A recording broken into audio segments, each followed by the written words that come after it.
Bye PDM का सेहरा जो है वो पाकिस्तान पीपल्स पार्टी के सर जाता है।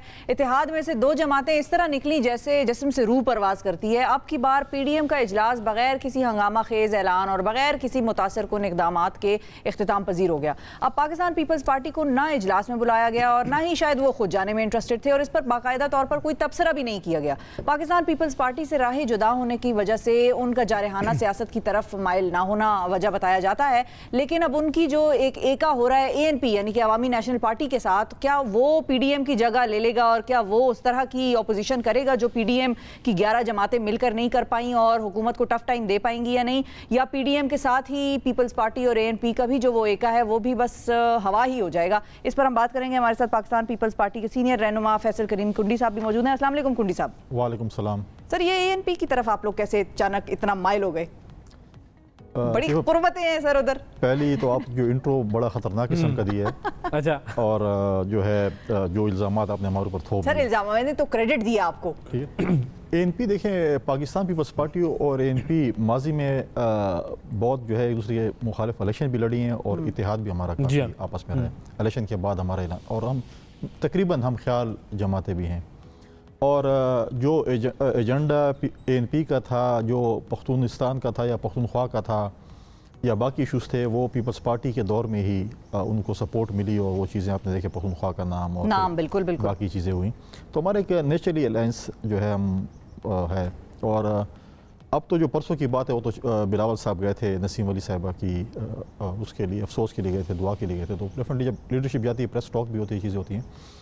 जहाँ तक आपने पीडीएम का सेहरा हमें दिया वो देखिए, हम एक जेन्युइन चीज़ है उसमें यह था कि हमें शो कॉज नोटिस इशू किए गए थे या एक्सप्लेनेशन व्हाटएवर जो आप जिसकी जो भी तारीफ करें। हमने कहा हम कोई किसी जमात का हिस्सा नहीं है, हम इत्तेहाद हैं। अगर आपको कोई रिजर्वेशन मुझसे, अगर आप दोनों को रिजर्वेशन, आप मुझे बिठा दे कमरे में, पूछें कि आपने ये क्यों किया, हम आपको जवाब दे दें। लेकिन जब मीडिया के जरिए बात करेंगे तो शायद मैं काबू पा लूँ, लेकिन 10 लोग मेरे और नुमाइंदे हैं और शायद वो उसका जवाब आपको उस तरीके से देंगे। हर कोई मतलब है कि वो चीज़ नहीं होता। तो वो तलखियाँ मीडिया के ज़रिए बढ़ती रही जो यहाँ तक पहुँच गई। हमने कहा कि आपको अगर था रिजर्वेशन, दूसरी बात यह है उनको अगर ये एतराज़ था कि ये जो 4 लोगों का ग्रुप आया है तो उसको तो लीड कौन कर रहा है, मर्दान के एक सेंटर लीड कर रहे हैं, ठीक है, वो PMLN का है। तो आज तक उन्होंने उसको शो का नोटिस दिया कि आपने क्यों रिपोर्ट किया, सही या एक्सप्लेनेशन कॉल किए या जो भी आप कहें कुछ किया, नहीं किया। लेकिन वो तोपों का रुख जो कि किसी और की तरफ पहले था, एस्टेब्लिशमेंट की तरफ, वो तोपें उन्होंने फेर दी पीपल्स पार्टी की तरफ। ठीक है। अब वो जुबैर साहब कहते हैं हमारी सुलह भी हो गई है इतनी जल्दी और विद इन नो टाइम उन्होंने सुलह भी करा दी है। मीडिया में आया था, मैंने मीडिया के जरिए। फिर पीडीएम का ये था कि हम उस हुकूमत के खिलाफ हैं, महंगाई के खिलाफ हैं, बेरोजगारी के खिलाफ, इस हुकूमत को हम गिराना चाहते हैं। मरियम साहबा कहते हैं नहीं, मेरी ख्वाहिश है और मेरी पार्टी की ख्वाहिश है कि ये 5 साल पूरे करें। तो उसको तो नोटिस नहीं मिला, उसकी एक्सप्लेनेशन तो नहीं। पहले तो इस्तीफे देकर गिराना था। सदर का काम ये होता है कि वो एक न्यूट्रल टाइप होते हैं और हर किसी को, उनको सदर का काम था कि वो सबको बिठाता कि ये चीज़ें ना करें, आप बैठें और इस मसले का निकालते हैं। और नहीं, लेकिन उन्होंने इस्तीफों की सिलसिला बनाया तो वो तो आप लोग भी पीछे हट गए। हमारा जो एक्शन प्लान था उसमें ये था, हमने कहा पीडीएम की जमातों के आए ज़मीनी इलेक्शन लड़ते हैं, हम ये चीज़ें छूट छोड़ें। 11 में से अगर 10 सीटें हम जीते हैं और आज अगर अपोजिशन कह रही है कि हम जीते हैं, वो पीपल्स पार्टी के सहरा जाता है कि हमने उनको राज़ी किया। फिर हम सेंट का इलेक्शन लड़े, आप देखें हमने इस्लामाबाद की सीट जीती। हमारे था कि हम लॉन्ग मार्च करेंगे, उसके बाद अदम एतमाद करेंगे, उसके बाद आखिरी अरबा इस्तीफों का था। लेकिन अचानक नून और जेवाई ने कहा नहीं, लॉन्ग मार्च के साथ इस्तीफे दे दें। हम कहते हैं अब हमें टास्क दें, हम आपको पंजाब में और नहीं, तो वहाँ पर ज़्यादातर लोगों का तो मौक़िफ़ वही था ना जो नून लीग और नहीं था भाईजान, आप अब दें इस्तीफे, अब दें, लॉन्ग मार्च करें। अब ये दोबारा एक्शन रिप्ले में आ गए हैं, दोबारा से जल्द से शुरू कर दें। तो ये तो फिर इसका मतलब हमारा तो ये उम्मीद थी कि परसों ये इनकी जो कॉन्फ्रेंस जो मीटिंग थी, हम कहेंगे अभी लॉन्ग मार्च का ऐलान करेंगे, इस्तीफों का ऐलान करेंगे, कुछ भी ना हुआ। वही हुआ कि कहते दोबारा शुरू से जीरो तो अगर ये लोग वापस जा रहे हैं जलसों वगैरह की तरफ और लॉन्ग मार्चेस की तरफ, और अगर आप लोगों को कहते हैं कि वैसे ही as another opposition party, not a part of PDM but as just another opposition party हमें ज्वाइन करें जलसे में या हमारे उस धरने वरने में, तो आप लोग करेंगे? नहीं, ये तो पीडीएम, देखिए पहले तो बात है पीडीएम तो अब हम ख्याल रह गया ना, पीडीएम खत्म हो चुकी है। देखिए हमें कहते हैं गैर संजीदा लोग हैं और इनको समझ नहीं है। गैर संजीदा पार्टी के लीडर ने APC बुलाई, उसी ने पीडीएम बनाई। तो संजीदा लोग बुला लेते, जो बहुत बड़े जो है पुराने संजीदा लोग हैं वो बुला लेते, काम वो कर लेते। लेकिन जूनियर बंदे ने किया, सबसे जूनियर था उसने वो काम किया।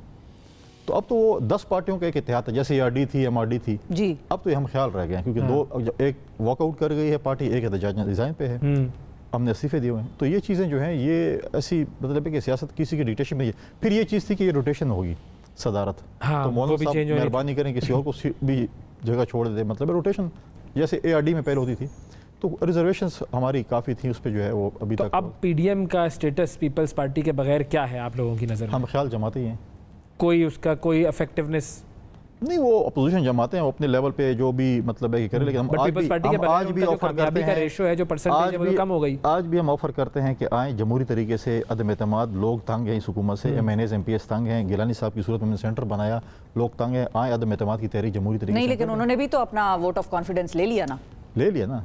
देखिए वो वोट ऑफ कॉन्फिडेंस और बात है, आपने जो है वो कर लिया, अदम एतमाद वोट उनको चाहिए था, वोट ऑफ कॉन्फिडेंस की बात है। आज हम कहते हैं कि अदम एतमाद की तहरीक कामयाब हो सकती है, हमें दें टास्क, अच्छा हम करके देते हैं। तो नंबर तो नहीं है पूरे, कैसे टास्क कर देंगे नंबर पूरे? ये कैसे होते हैं, ये मुझे समझाएं। आज तो यही तो गेम है सारा। आप साथ होंगे तो नंबर भी पूरे हो जाएंगे। अवैस को सियासत समझाएं, गुंडी साहब, अवैस को सिखाएं सियासत। इनको आती है, ये मेरे साथ हो तो पूरे कर देंगे। यही तो सारा गेम है कि ये नंबर ना होने, और उससे पहले भी ये होता रहा। ये ऐसे है जैसे हमारे PTI के दोस्त जो है ना आजकल हमें डिजिट्स बता रहे हैं कि मईशत ऐसे हो गई और ऐसे हो गई, गलत डिजिट्स बता रहे हैं, तो ऐसे डिजिट आगे वहां पर भी डिजिट्स का डिजिट आगे पीछे हो जाते हैं। ऐसा तो नहीं है कि नून लीग पे इल्जाम लग रहे हैं कि भाई आप लोग जहांगीर तरीन के लोगों से मिल रहे हैं, मुलाकातें कर रहे हैं, और पसे पर्दा आप लोगों की कोई सेटिंग उनके साथ हुई हो तरीन? देखिए हम तो पॉलिटिक्स में हमारे दरवाजे हर किसी के लिए खुले हैं, हर अपोजिशन जमात के लिए खुले हैं, हमारे हर MNA MPA के लिए। हमने कभी ये नहीं कहा कि हम ये नहीं करेंगे। हमारे साथ तो माजी में यही जहांगीर तरीन साहब हमारे साथ इत्तेहादी थे, काफ हमारे साथ इत्तेहादी थी, MQM इत्तेहादी थी,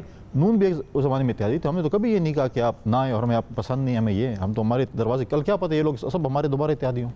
यही तो, और आपको क्या पता इनमें से किन, अब एतराज तो 4 लोगों पे है कि क्यों गिलानी साहब को लीडर ऑफ द अपोजिशन किया, लेकिन वो जो 15 वोटों से गिलानी साहब सेंटर बने हैं उन पे कोई एतराज नहीं है, क्यों बन गए? यही तो समझ में नहीं आती ना सियासत, इसीलिए मैं जरा घबराता हूँ सियासत में आते हुए। आप मुझे कंसल्टेंसी फीस देंगे फिर आपको, मैं कोई एक बात कह दूंगा अगले दिन मुझे उससे फिरना पड़ेगा, मैं तो सोचता ही रह जाऊंगा कि इसको मैं घुमाऊंगा कैसे, ये गड़बड़ है। अच्छा, अब जब हमने ये कहा कि जी अब सिर्फ ये ख्याल ग्रुप रह गया और इसकी इफेक्टिवनेस जो है वो अब नहीं है आप लोगों के बगैर, आप लोगों की कितनी इफेक्टिवनेस है? वो जो ANP वाला इत्तेहाद और एक नहीं, उसकी कितनी इफेक्टिवनेस हमारी हम ख्याल रही, हम बाकी हम ख्याल जमातों से भी रब्ता करेंगे और हम एक मुस्बत अपोजिशन का रोल प्ले करेंगे, और हम हर इशू पे जो है, जो आज कल जो इशूज़ चल रहे हैं उसके पे जो है, जो भी महंगाई है, बेरोज़गारी है, अभी बजट आ रहा है, बिल्कुल बजट में भी देखें इन हाउस, क्योंकि लीडर ऑफ द अपोजिशन तो शहबाज शरीफ साहब हैं, जी हाँ, हम कहते हैं कि बजट में इनको हम टफ टाइम दें, लीडर ऑफ द अपोजिशन अपना रोल प्ले करें, अभी वो जेल से बाहर हैं, और कोशिश करें कि बजट पास ना हो। पिछली दफ़ा तो वो नहीं थे, लेकिन इस दफ़ा तो मौजूद हैं, और हम प्रैक्टिकली काम करें।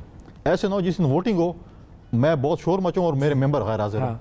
हमें मेंबर एक मेंबर प्रोड्यूस करना चाहिए, और वोट को जो है बजट जो है, जो कि हमें पता है कि ये IMF का बजट होगा, इसको हमें रिजेक्ट करना चाहिए। तो ये जो बजट है, हाँ, अगर विल हो तो क्यों नहीं होगा? नहीं तो विल तो है, लेकिन वो विल जो है क्या उसके लिए भी विल प्रैक्टिकल विल हो, प्रैक्टिकल विल ना, लोग तो आपको लाने पड़ेंगे। देखिए आते हैं मेंबर्स को, अगर आप मेरे पार्टी के चेयरमैन और अपने के अलावा दूसरे भी लाने पड़ेंगे। देखिए मेरे पार्टी के चेयरमैन मेंबर्स को बोलेगा कि आपने यहाँ पर मैंने हाजिर लगाने आए, अगर शहबाज शरीफ साहब ने पार्लियामेंट्रियंस को बोलें कि आपने आना है और वो ना आए, तो फिर तो लीडरशिप की कमजोरी है। बिल्कुल, तो फिर ये सवाल, और इसमें देखें फाइनेंस बिल में अगर आपको पार्टी वोट नहीं करती है, आपका मेंबर नहीं करता, वो डिसीड भी पार्टी पॉलिसी है बेसिकली, यस, आपका जो है वो मेंबर डिसीड भी हो सकती है, मनी बिल है। तो अगर बजट पास हो गया तो इसका मतलब है पार्टीज, अपोजिशन पार्टीज वीक है? नहीं, पाकिस्तान में पॉलिटिक्स जो है वो डे टू डे अफेयर है। देखिए हमने गिलानी साहब, क्रिकेट में होता है डे टू डे अफेयर, आज उसने अच्छा खेल लिया कल वो अच्छा खेल लेगा। नहीं देखें, अभी कभी आखिरी बॉल पे जावेद मेहता छक्का मार लगा देता है, हाँ, कभी आखिरी बॉल पे इमरान खान यॉर्कर पे बोल्ड भी हो जाएगा। नहीं तो अच्छा, अभी कर भी देते हैं। इस वक्त सियासत का जावेद मियादाद क्या जरदारी साहब हो सकते हैं वो छक्का मारने वाले आखिरी बॉल पे? देखिए जरदारी साहब की पॉलिटिक्स जो है वो एक अच्छी पॉलिटिक्स है, वो अच्छे जोड़ तोड़ के माहिर हैं, ड्राइंग रूम की पॉलिटिक्स वो बहुत अच्छी तरीके से करते हैं। उन्होंने माजी में भी देखें MQM और ANP आपस में जान के दुश्मन, लेकिन दोनों को चलाने की कोशिश की, बाकी जमातों को भी सर उन्होंने चलाया, सब कुछ किया उन्होंने आके सबसे पहले, हालांकि उनका कसूर नहीं था, जैसे वो इलेक्ट हुए उन्होंने बलूचिस्तान की आवाम से माफ़ी मांगी, हम फेडरेशन की तरफ से आपसे माफ़ी मांगते, आपसे ज़्यादती हुई है। फिर उन्होंने अपने ओथ टेकिंग पे अफगानिस्तान के प्रेसिडेंट को बुलाया, क्योंकि हमारे हमसायों के साथ ताल्लुकात, क्योंकि सबसे ज़्यादा कशीदा अफगानिस्तान के साथ है, वो हमारे जो एक अच्छा मैसेज है। तो ये चीज़ें जो हैं, ये देखें हर किसी का अपना एक रोल है, और वो रोल अगर हर कोई प्ले करे, मैं समझता हूँ कि, और आपकी बात बिल्कुल वो है कि जैसे मैंने कहा डे टू डे, फिर गिलानी साहब बन गए सेंटर, हम वुमेन सीट हार गए, चाहिए बिल्कुल। हाँ। तो ये चीज़ें होती हैं ना कि बिल्कुल ठीक है। ये भी एक मामला ऐसा ही था जिसके ऊपर बड़ी बातचीत हुई थी, और अभी तक ये खुल ना पाया कि वो कौन थे और क्यों थे और क्या थे। खुल जाएगा, खुल गया, सही खुल जाएगा। खुल जाएगा।